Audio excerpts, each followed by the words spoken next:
Hello बच्चों, हमने last class में क्लासिफिकेशन देखा था क्रिस्टलाइन सॉलिड का। और अब हम लोग आगे बढ़ेंगे और देखेंगे क्रिस्टल लैटिस, यानी क्रिस्टल लैटिस के बारे में पढ़ेंगे। बच्चों, जैसे हमारा जो घर है, ठीक है, वो घर किससे बनता है?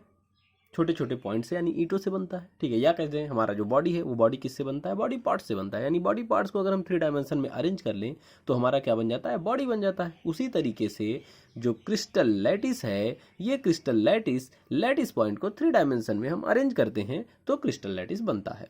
अगर लैटिस हमारा केवल एक डायरेक्शन में अरेंजमेंट है तो 1 डायमेंशनल लैटिस होगा। अगर ये लैटिस पॉइंट जो है 2 डायमेंशन में, यानी एक्स और वाई एक्सिस में अरेंज्ड हैं, तो ये क्या होंगे? 2 डायमेंशनल लैटिस होंगे।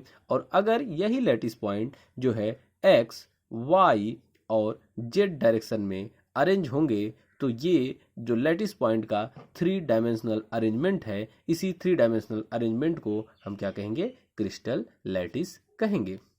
बच्चों, ब्रेवाइस नाम के साइंटिस्ट ने इन लैटिस पॉइंट को जो है 3 डायमेंशनली अरेंज किया और उन्होंने देखा कि इसे जो है 14 पॉसिबल टाइप से हम क्या कर सकते हैं? अरेंज कर सकते हैं। इसीलिए इसे क्या कहा गया? ब्रेवाइस लैटिसेस भी कहा गया, ठीक है। और इसके बारे में हम जो है बाद में डिटेल डिस्कस करेंगे। बच्चों, जो भी पॉइंट है, इस पॉइंट को हम क्या कह रहे हैं? लैटिस पॉइंट कह रहे हैं। इस लैटिस पॉइंट को हम लैटिस साइड भी कहते हैं। और ये लैटिस पॉइंट या लैटिस साइड कुछ और नहीं है, बल्कि क्या है? ये कंस्टिट्यूएंट एटम है या आयन है, यह क्या है? मॉलिक्यूल। यानी कंस्टिट्यूएंट एटम, आयन या मॉलिक्यूल को अगर हम 3 डायमेंशन में अरेंज कर दें तो वो जो है हमारा क्या बन जाता है? क्रिस्टल लैटिस बन जाता है, ठीक है बच्चों। अब जैसा कि हमने डिस्कस किया था कि अगर हमारा घर जो है, उस घर को एक लैटिस मान ले, ठीक है, तो उस लैटिस को अगर तो उस लैटिस का एक जो रिप्रेजेंटिव यूनिट होगा, यानी वो स्मॉलेस्ट पोर्शन जो है जिसे हम लगातार रिपीट कर दे तो हमारा पूरा घर बन जाए, तो वो बच्चों अगर हम घर के केस में बात करें तो क्या होगा? हमारा ईंट होगा, ठीक है। तो घर अगर हमारा क्रिस्टल लैटिस है तो ईंट क्या है? जो है वो स्मॉलेस्ट पोर्शन है जिसे हम रिपीट करें डिफरेंट डायरेक्शन में तो पूरा हमारा घर तैयार हो रहा है। तो अगर जो है लैटिस हमारा यूनिट्स, अगर जो 3 डायमेंशन यानी घर हमारा जो है लैटिस है, क्रिस्टल लैटिस है, तो ईंट हमारा क्या होगा? यूनिट सेल होगा। तो बच्चों, यूनिट सेल को हम कैसे डिफाइन कर सकते हैं? Smallest portion of crystal lattice which when repeated in different directions generate the entire lattice, ठीक है बच्चों। अब अगर हम यूनिट सेल को कैरेक्टराइज करना चाहें, यानी हम बताना चाहें कि यूनिट सेल के बारे में, ठीक है, तो हमें यूनिट सेल के बारे में बताने के लिए 6 पैरामीटर की आवश्यकता पड़ेगी। 6 पैरामीटर से रिक्वायर्ड होंगे और वो क्या होंगे? Alpha, beta, gamma, A, B और सी। अल्फा क्या है? Angle between Y and Z axis. Beta क्या है? Angle between X and Z axis. और गामा क्या है? Angle between X and Y axis. उसी तरीके से ए क्या है? Intercept at X axis. B क्या है? Intercept at Y axis. और सी क्या है? Intercept at Z axis. तो इस 6 पैरामीटर ए, बी और सी से और अल्फा, बीटा और गामा से, इन 6 पैरामीटर से हम क्या करते हैं? किसी भी यूनिट सेल को कैरेक्टराइज कर सकते हैं, किसी भी यूनिट सेल के बारे में बता सकते हैं।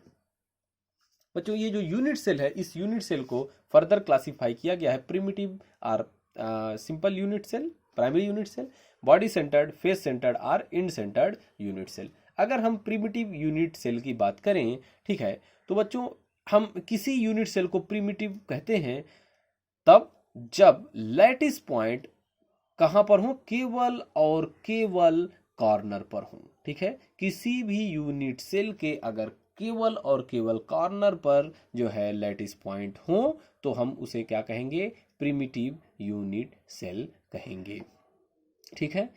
तो ये जो लैटिस पॉइंट होता है कॉर्नर का बच्चों, ये कॉर्नर का जो लैटिस पॉइंट होता है ये शेयर्ड किया जाता है बिटवीन 8 एडजेसेंट यूनिट सेल से, ठीक है। कैसे समझते हैं? यहां पर अगर आप इस लैटिस पॉइंट को ध्यान से देखें तो ये जो कॉर्नर का लैटिस पॉइंट है, ये लैटिस पॉइंट शेयर्ड है कहां से? यहां पर इस यूनिट सेल में, इस यूनिट सेल में इस यूनिट सेल में, इस यूनिट सेल में, यानी कि ये लैटिस पॉइंट इन 4 नीचे के यूनिट सेल में जो है शेयर्ड है, और सेम तरीके से 4 ऊपर के यूनिट सेल में भी क्या है, शेयर्ड है। तो जो कॉर्नर का लैटिस पॉइंट होता है वो lattice point 8 adjacent unit cell से शेयर होता है। तो अगर एक यूनिट सेल में उस लैटिस पॉइंट के कंट्रीब्यूशन की बात करें तो वो कितना हो जाएगा, 1/8 हो जाएगा, ठीक है। और total number of atom per unit cell की बात करें, total number of atom per unit cell की बात करें तो वो होगा हमारा 1/8 मल्टीप्लाई बाई 8, यानी जो total number of atom per unit cell होगा वो कितना होगा, 1 होगा प्रिमिटिव यूनिट सेल के केस में। यहां पर बच्चों हम लोग देखते हैं बॉडी सेंटर्ड के केस में, तो किसी भी यूनिट सेल को हम बॉडी सेंटर्ड यूनिट सेल तभी कहेंगे जब कॉर्नर पर जो है आपके यूनिट लैटिस पॉइंट हो, यानी एटम कंस्टिट्यूएंट एटम, आयन या मॉलिक्यूल हो, और कॉर्नर के अलावा बॉडी के बीच में भी, बॉडी के सेंटर में भी एक लैटिस पॉइंट हो। अगर इस तरीके का स्ट्रक्चर हो तो उसे हम कहेंगे बॉडी सेंटर्ड यूनिट सेल, ठीक है। यहां पर ये क्यूबिक यूनिट सेल है तो हम यहां क्या कह रहे हैं, body centred cubic unit cell.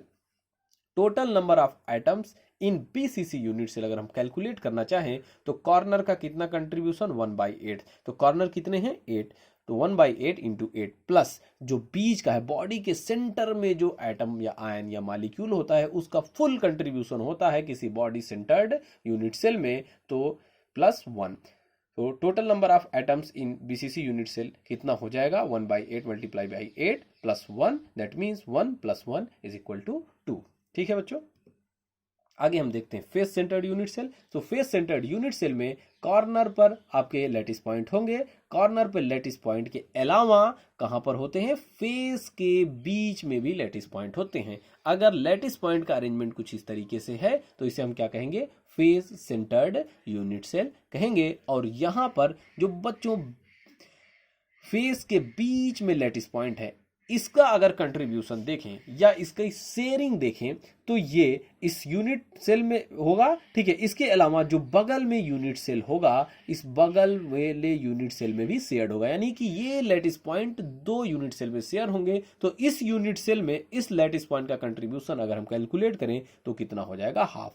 और जो क्यूबिक जो है आपका कोई क्यूब होता है, उस क्यूब के टोटल नंबर ऑफ फेस कितने होते हैं, फेस होते हैं बेटा 6, ठीक है। 2 एक्स एक्सिस पर, ठीक है, आगे पीछे, 2 वाई एक्सिस पर और जेड एक्सिस पर ऊपर और नीचे। तो 6 फेस हैं और हर फेस में जो आपका यूनिट सेल है, जो लैटिस पॉइंट है, उस लैटिस पॉइंट का कंट्रीब्यूशन कितना है, हाफ। तो कितना कंट्रीब्यूशन हो गया, 1/2 मल्टीप्लाई बाई 6, दैट मीन्स 3। और जो है बाकी जो है कहां पर है, कॉर्नर पर है, ठीक है। तो 8 कॉर्नर पर एक एक लैटिस पॉइंट है और उस लैटिस पॉइंट का कंट्रीब्यूशन कितना होता है, 1/8। So total number of atoms in FCC unit cell is equal to 1/8 multiply by 8, that is equal to 1 plus 1/2 multiply by 6, that is equal to 3। So total number of atoms in FCC unit cell is equal to 4, ठीक है बच्चों। आगे हम बात करते हैं end centred unit cell के बारे में। तो किसी भी यूनिट सेल को हम इंड सेंटर्ड यूनिट सेल तभी कहेंगे जब कॉर्नर पर लैटिस पॉइंट हो और उसके अलावा किसी जो है फेस पर और उस फेस के एडजेसेंट, यानी उस फेस के अपोजिट फेस पर क्या हो, आपका लैटिस पॉइंट हो। यानी यहां पर जो है लैटिस पॉइंट कहां पर है, ऊपर है, और उसके अपोजिट नीचे पर है, ठीक है। तो ऐसे जो है यूनिट सेल को हम कहेंगे इंड सेंटर्ड यूनिट सेल हम कहते हैं। और यहां पर अगर टोटल नंबर ऑफ एटम हम कैलकुलेट करना चाहें तो कितना होगा, कॉर्नर के लिए जो है 1/8 मल्टीप्लाई बाई 8 प्लस जो आपके फेस के सेंटर पर है जो है वो कितने हैं, 2 फेस के सेंटर पर है, so 1/2 multiply by 2। So total number of atoms in FCC unit cell is equal to 1 + 1, that is equal to 2, ठीक है बच्चों। आगे अगर हम 3 डायमेंशनल अरेंजमेंट देखना चाहें लैटिस पॉइंट का तो हम यहाँ पर जो उसे विजुअलाइज कर सकते हैं। अगर 3 डायमेंशनल अरेंजमेंट कुछ इस तरीके से है और इधर हम इसे मिलाते हैं तो इन जो है लैटिस पॉइंट को मिलाने से एक सिंपल क्यूब जो है बनेगा। और इस सिंपल क्यूब को अगर हम यहाँ देखें तो जो एटम्स है वो एटम्स कहाँ पर हैं, केवल और केवल कॉर्नर्स पे हैं। तो इसे हम क्या कहेंगे, प्रिमिटिव यूनिट सेल। यहाँ पर जो लैटिस पॉइंट है, इन लैटिस पॉइंट को हम मिलाते हैं तो लैटिस पॉइंट को मिलाएंगे तो कॉर्नर पर जो है हमारे एटम्स हैं और उसके अलावा हर फेस के सेंटर पर क्या है, एटम है। ठीक है, तो इसे हम क्या कहेंगे, फेस सेंटर्ड यूनिट सेल। और यहाँ पर जो है कॉर्नर पर आपके एटम्स हैं या कंस्टिट्यूएंट आयन है या क्या है, मॉलिक्यूल है, और कहाँ पर है, एक है सेंटर में, बॉडी के सेंटर में। तो ये हो गया हमारे BCC यूनिट सेल का 3 डायमेंशनल स्ट्रक्चर। ठीक है, अगर हम इसका इंटरसेक्शन क्रॉस सेक्शन ले तो क्रॉस सेक्शन हम यहाँ पे ये देख रहे हैं कि जो कॉर्नर पर एटम होता है उसका कंट्रीब्यूशन यूनिट सेल में कितना होता है, 1/8। ठीक है, जो फेस के बीच में होता है उसका कंट्रीब्यूशन कितना होता है, हाफ, और जो बॉडी के सेंटर में होता है उसका कंट्रीब्यूशन कितना होता है बच्चों, पूरा कंट्रीब्यूशन होता है, यानी फुल कंट्रीब्यूशन होता है। तो इस तरीके से जो है हम लोगों ने देखा जो है यूनिट सेल और उसके different type of unit cell के बारे में। बच्चों नेक्स्ट क्लास में हम इन different type of unit cell को हम 3 डायमेंशन में अरेंज करेंगे और अरेंज करके ब्रेवाइस लैटिसेस बनाएंगे। ठीक है बच्चों, थैंक यू।